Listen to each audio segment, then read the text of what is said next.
ऐसी ही आवाजें कर करके नार्सिसिस्ट आपको डरा के रख, दरवाजे पटकना, प्लेट्स रखना जोर जोर से, आवाजें करना, जोर जोर से चलना, जोर जोर से छींकना, जोर जोर से खांसना, जोर जोर से बात करना, बेसिकली हर चीज़ एक लाउड वे में करना ताकि आपको उनके प्रेजेंस का, उनके डोमिनेंस का एहसास हो।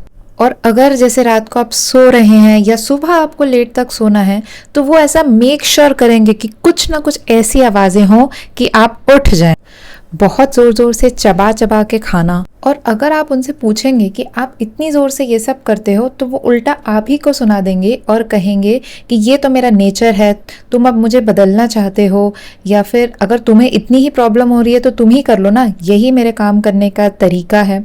और ऐसे जवाब देना जिसके बाद आप कुछ कह ही ना पाएं। नार्सिसिस्ट इतनी जोर जोर से आवाजें इसीलिए निकालते हैं क्योंकि वो आपके ऊपर अपना डोमिनेंस, अपना जो पावर है वो दिखाना चाहते हैं ताकि आप कंट्रोल में रह सको। किसी भी नॉर्मल इंसान को शांति में रहना ज्यादा पसंद है, लेकिन नार्सिसिस्ट लोगों को शांति में रहना उतना पसंद नहीं, क्योंकि जब वो शांति में होते हैं तो उनको अपने ही साथ टाइम स्पेंड करना पड़ता है और वो खुद से डरते हैं, वो खुद को फेस करने से डरते हैं, तो वो एक एक्सटर्नल नॉइज क्रिएट करते हैं ताकि उनको एक फेक सेंस ऑफ पावर लगे। बेसिकली ये सब उनकी बिड्स फॉर अटेंशन होती है कि आपका ध्यान उन पे जाए ताकि उन्हें एक सेंस ऑफ कंट्रोल फील हो।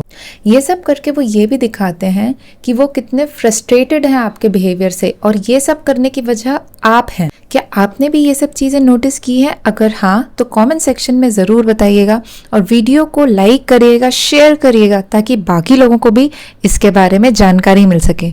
Till then keep smiling and keep progressing.